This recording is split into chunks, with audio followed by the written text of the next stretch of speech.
Topik yang akan kita bincangkan pada hari ini ialah Kerajaan Maritim daripada Bab 3 Tingkatan 4 KBSM.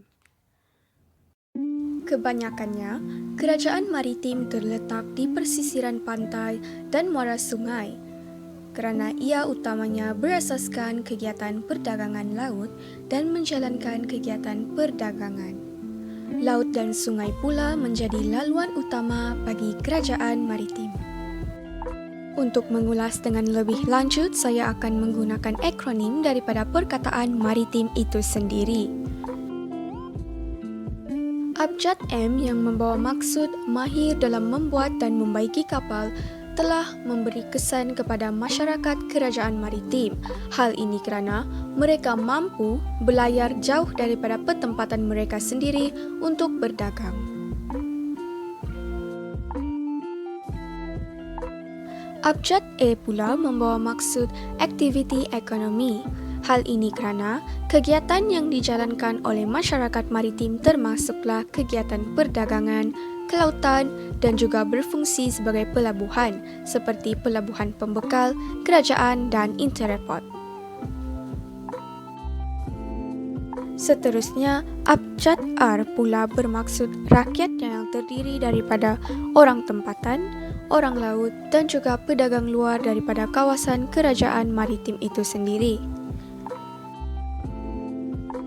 Abjad I pula bermaksud India dan China, di mana kedua negara ini telah membawa barangan mewah seperti tembikar, tekstil, manik dan juga gelas. Di samping itu, huruf T pula bermaksud kawasan kerajaan maritim yang terletak di pesisiran pantai, lembah sungai dan juga kepulauan, iaitu kawasan yang memudahkan mereka menjalankan kegiatan seperti kegiatan perikanan. Abjad I pula bermaksud ikan, sotong, udang dan ketam. Ini merupakan hasil utama bagi kegiatan perikanan yang dijalankan oleh masyarakat kerajaan maritim. Ini juga merupakan salah satu barang dagangan mereka. Akhir sekali, Abjad M yang bermaksud mahir dalam membaca arah laut, iaitu berpandukan bintang dan juga langit. Ini memudahkan mereka mencari jalan di laut. Perkembangan pelabuhan kerajaan maritim yang akan saya ulas menggunakan kaedah 4P.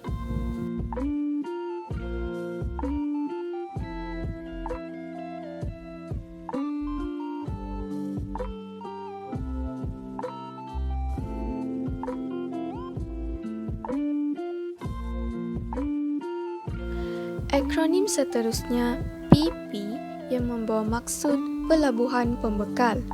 Pelabuhan pembekal ini berperanan untuk membekalkan hasil tempatan seperti hasil logam, hasil laut, hasil hutan dan bahan-bahan makanan kepada pedagang yang singgah. Contohnya pelabuhan pembekal Kuala Berang, Terengganu. Akronim PK bermaksud pelabuhan kerajaan. Pelabuhan kerajaan ini merujuk kepada kawasan pertempatan yang telah berkembang menjadi sebuah negeri dan membentuk kerajaan. Ianya masih berperanan sebagai pelabuhan pembekal dan juga tempat berdagang. Akronim PE bermaksud pelabuhan interreport.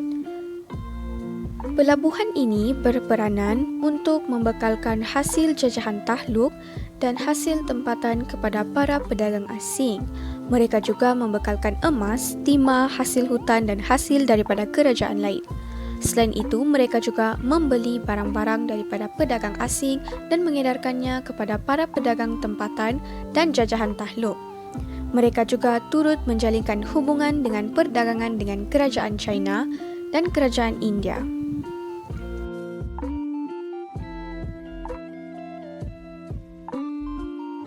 Kerajaan Sriwijaya terletak di Sungai Musi dan Batanghari. Kerajaan ini juga mempunyai bala tentera yang besar. bala tentera tersebut terdiri daripada golongan rakyat termasuk orang laut. Tujuan mereka adalah untuk mengawal keselamatan dan perdagangan di Selat Melaka. Kerajaan ini juga mempunyai kedudukan pelabuhan yang strategik yang berada di Selat Melaka. Kapal dagang dalam perjalanan antara China dan India akan singgah di kerajaan ini. Kerajaan ini juga mampu untuk menghasilkan kapal yang besar. Seterusnya, Kerajaan Kedah Tua. Kerajaan ini terletak di Sungai Mas pada abad ke-5 hingga abad ke-11 dan terletak di lembah Sungai Bujang pada abad ke-11 hingga abad ke-13. Kerajaan ini menganut agama Hindu dan Buddha. Buktinya ialah jumpaan candi berunsur Hindu dan Buddha. Kerajaan ini juga merupakan pelabuhan entrepot yang banyak dipengaruhi oleh Kerajaan Sriwijaya. Buktinya ialah jumpaan tembikar Cina zaman dinasti Tang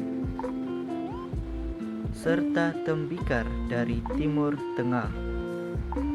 Kerajaan ini terletak di laluan Selat Melaka dan terlindung dari angin monsun. Kerajaan ini juga mempunyai Gunung Jerai yang menjadi panduan kapal berdagang.